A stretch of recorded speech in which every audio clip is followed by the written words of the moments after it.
So as you arrive at Island Oaks, you actually pull in on this road here, and this is a gated community. So at check-in, they give you a little sheet of paper with a barcode that you can actually use to open up the gate. So really important to keep that paper with you at all times. When you pull up to check in again, they have golf carts over here. But when you pull in to check in, you're actually going to be at the general store. So as you come into the store, you have quite a few little odds and ends in here.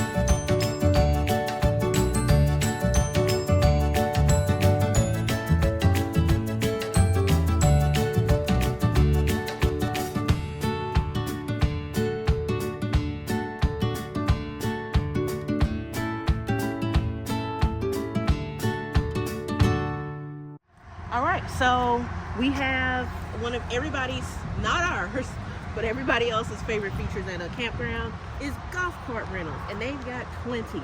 I will figure out what the rates are and insert that on the screen, but you can rent golf carts here, and this is where you would actually pick them up. So you check in this building over here, and after you check in, you come in the gate, and you'll make a right turn, and you'll be right here at the golf cart.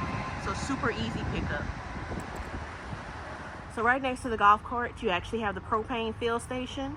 So they do have propane on site just in case you arrive a little bit empty. You have a Class A, recommend telling them at check-in that you need to fill up so that you can do so before you get to your site. Otherwise, you can bring your tanks up and get them filled right here next to the golf cart barn. Okay, so if you brought kids with you here to Island Oaks, they do have a nice playground for you to enjoy with the kids. What you have here is kind of like a, I don't know if you call this like a, not a jungle gym, but essentially just a nice play structure here. As you look over to the left of that, you actually have a nice area where parents can sit while they're waiting on their kids to play, in addition to a few swings that they have here. They've got some little tot swings in addition to some full-size swings for older kids. If you look over into the distance, there's also, I think they call it a gaga ball pit for the kids to play gaga ball. I've never seen that happen, but yeah, that is essentially what the playground area looks like, and it's right next to the pool. So as you look out in the distance, you can actually see the tiki bar here. So that's a nice touch right here by the pool. As you go out, you can see there's a few different zero entry points with the pool. We have one right here. We also have some areas with stairs as well. The ranges go between 1 feet, 2 feet, 4 feet, and 4.3 or 4 feet 3 inches. So there's a lot of variance here, making it very easy for kids that want to jump into the pool, if you want to climb into the pool, if you want to walk into the pool. It doesn't look like, as of right now, they have any of the chairs that lift you into the pool. So that's something to keep in mind if you are traveling and need a little bit of assistance getting into the pool. But as you can see over here on the right of the pool, they do have a variety of chairs, like lounge chairs, where you can sit back, relax, just kind of take in the sights here at the pool. And right beyond the pool, there's actually a little beach area as well, which you can kind of see as your backdrop. We'll cover that a little bit later, but just wanted you to kind of get a gist for what the pool area looks like in addition to the tiki bar. So really nice, and from what I understand, the pool is heated. I haven't had a chance to jump in myself, but I think that that's really great on a day like this where I think the high is going to be around 68 or so. We also have a hot tub here as well, 3 feet deep, really easy access to get into, and really nice to relax, probably even especially in the evening time. All right, so now we're entering into the fitness center, and this is open 24 hours a day. We got all kinds of equipment in here, a couple treadmills. We've got a couple of bikes. We got some free weights over here in addition to weight machines as well. We've got little handheld weights, mats, all that, you name it. We've got a couple of television sets in here that you can use to be entertained while you work out. So really nice space overall. There you have windows out to look at the water while you're working out. So really nice space. We've been in a few different RV park gyms, and I would argue to say that this is one of the ones at the top of the list. There is one that's better, but this one is certainly at the top of the list in terms of equipment, space, etc., and just having an overall dedicated facility to fitness. So we have a fire pit over here where people can sit and relax. And then as you turn around, you can see there's another little just kind of like sitting area inside of this place. Just to give you kind of a quick walkthrough. I went into the restrooms.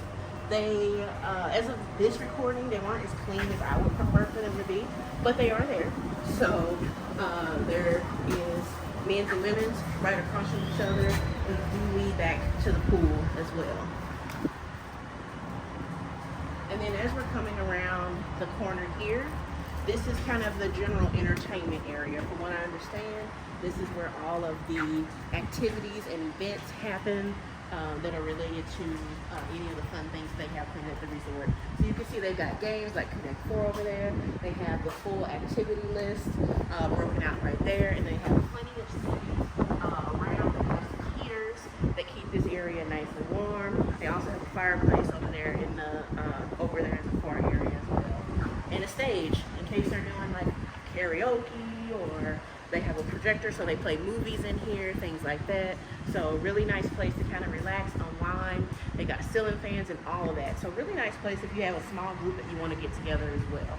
All right, so here we are at Sport Courts. One of my favorite places in the park is where you can get all your outdoor activity on. Really exciting. So we do have a shuffleboard court here. Really nice with some seating alongside that so that people can sit down and watch intense matches of shuffleboard. Then we have our pickleball courts over here. And I think that the way that these are structured is that you can change between pickleball and tennis.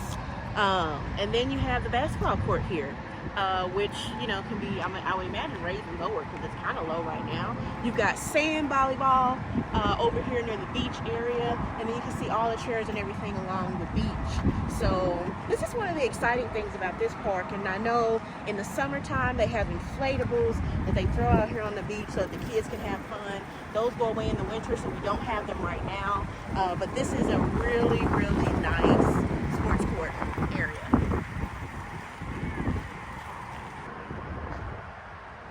So you can see the pickleball courts here. They have quite a few. Surprisingly, I guess since it's so wet, no one's out playing any games, but really good time playing pickleball, and there's plenty of courts so that no one feels left out of the fun. Hey y'all, I know you're enjoying the video, but I want to take the time to just say, go ahead and hit that thumbs up button, subscribe to the channel, hit the notification bell, and be sure to leave a comment. We can't wait to hear from you. All right, y'all. It's a little windy out here. I am on my way into the restaurant so we can see how the food is here. I was hoping to get breakfast. Looks like I might be getting lunch. But either way, really excited to give everything a try here. So, just so you know, there is parking right back in the back here, and then you can walk up to the front. So, you already likely have seen this in this video, but if not, here's what they call the breezeway. They have a lot of activities that take place right there. And then again, we're walking up here to the restaurant area. Really excited to see again how the food is. I've actually heard fairly mixed reviews from people as it relates to the food at this particular RV resort, so it looks like good food to me. So we're gonna go ahead and check it out, see how it is. So quick note as we're walking in, they are open Monday through Saturday for dining from 8 to 9, and the bar is open from 12 to 10. And then Sunday they're open from 8 to 8 for dining, and the bar is actually closed. So, quick view inside of the restaurant. So I was able to get in the other door. So, fairly low-key. I'll show you the menu, which I think they have this online as well. But, yeah. A few key things, wings, stuff like that. They do also have a breakfast menu. So you can do the build your own breakfast where you pick out things that you want. They also have some omelets here as well. And breakfast, they told me, runs until 11. So that's how that shakes out. So they do have different ice creams here. So we'll probably be trying some of that with all sorts of toppings as well. And waffle cones, my favorite waffle cones. So yeah, this is Island Oaks Tavern and Grill. So here we have the too much bacon burger. What's interesting is I don't see a lot of bacon. Looks like there's some, but we'll see how it is.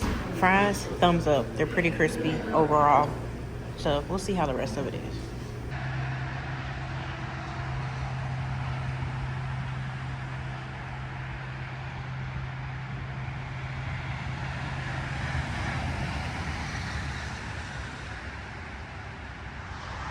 All right, so we have sites back here in the back, 364, 365, 366, etc. These sites are actually amazingly close to the highway. So that's one thing to keep in mind if you're booking in one of these sites, and it looks like they're building another site right here. These sites are really, really close to the highway, so you would think that you would be in a very private, serene area, but what you're actually experiencing is a lot of road noise coming back from the highway. So you can hear this throughout the park, but I think it's really, really intense back here. One thing I do want to point out though with these sites is that they are now some double sites. You'll see in some other areas where we have just single row sites with just a patio. So they are doing a good job with actually doubling up on these sites in the back. So that is one benefit that you have of these sites that are back here in the rear. So again, over to the right, we've got 366 coming up. We've got 367 next to it, 368, and so on and so forth. So that's the direction. We're actually going up in number as we walk ahead down this path. And this is the very back of the park. So again, what you would assume would be very peaceful and serene away from the action is actually very impacted by highway noise. So over here on the right, we actually have some rental RVs as well. So if you happen to want to travel out here, don't have your own RV, but want to get the experience, or maybe you want to kick the tires on an RV and kind of figure out if it might be right for you, there's a few rentals in here. These Arcadia fifth wheels, they're actually really a nice fifth wheel, and I would recommend, just kind of getting out there and experiencing what RVing is like before you actually jump in head first. Now these Transcends are going to be a little bit smaller. These are travel trailers, but you get, again, that same vibe. And if you're debating between a fifth wheel and a travel trailer, the one great thing that you can do here is spend one night in the fifth wheel, spend one night in a travel trailer, and get a feel for which one might work out best for you. Now, naturally, you don't get to experience what it's like actually traveling with these, going down the highway, making turns, etc. But it does give you a good vibe of like what living in an RV feels like. So, really good experience to just kind of hop online, order one of these, order a night in one of these, and get that full RV experience. So here we have an empty site. It's actually site number 142. And this site is actually nice. It's a back end, backs up to the water, and then you can kind of get a feel for how this whole thing is set up. They did move the picnic table a little bit. They did move the picnic table a little bit out of the way on this one. Maybe just to have a little bit more additional space on their patio when they were staying here. But it does back up to the water. Really, really nice overall. And these sites are long, so they're not short sites. The biggest challenge that I think that we experience here is that we don't have any concrete here to the outside of the patio. So I want to give you a quick glance into the hookup situation, just so that you can kind of know how that all shakes out. So depending on how your rig actually sits in the site, assuming that you back all the way up, your hookups are going to be about in the middle of your rig. If you're like us, we've got a 36-foot rig, so your hookups are actually going to be about mid-rig. The sewer is slightly elevated, but it's not a problem in terms of gravity kind of like driving the force down. All right, so we've got the electrical hookups. What you can see, we do have 50 amp, 30 amp, 110, and then we have all the switches there. So this stuff is all new. Everything works perfectly. As we move over to the water, you can see they do have a looks like a pressure regulator on this one. Ours actually didn't have that, so maybe they've got a little bit higher pressure here, but you've got the water hookups, and then you got the sewer immediately next to it. So one thing to keep in mind, again, in a lot of these sites, your hookups are going to be in the middle of your rig. So that's just one quick thing to keep in mind. And yeah, that's kind of a quick walkthrough on site 142, which again backs up to this beautiful water view here. So really nice site overall. Not an in unit, but in a really great location as far as back window views. Okay, so this is actually right next to site number 142. This is site 143. And this site backs up again to that same water feature. But one thing that you notice here is we have these concrete pavers or cobblestone, I'm not sure what to call it, but we've got some buffer here, which means that your site is wider. So not only do you have a longer site, but you have a wider site. You can see that the hookups are relatively in the same spot. They're gonna come in about mid-rig, depending on the size of your rig, but really nice back end spot. If I were to choose a site to back into, this would probably be one of my choices, just given that you do have the beautiful water in the back, and you do have the additional feature here with the additional concrete. So they do have a dog park here at Island Oaks, but one thing to keep in mind is the close proximity to other sites. So you actually do have to walk through other sites in order to get to the dog park, which is a little bit odd if you have a dog that you're bringing with you. But once you get into the dog park, it's pretty big and spacious. So just wanted to share that note for anyone bringing doggos. Okay, per usual, wanted to give you all a good glimpse into our setup here at the campground. As you know, we have a 36-foot North Point fifth wheel, and you can see we got just about enough space to fit into this thing. Okay, we are actually pretty tight in here. So you can see we don't have a whole lot of space in the front. We don't have a whole lot of space in the back. And we do have one of the smaller sites. So as you can see, we've got, you know, the picnic table out there. You can see our store link in the far corner. But we do have one of the smaller sites here.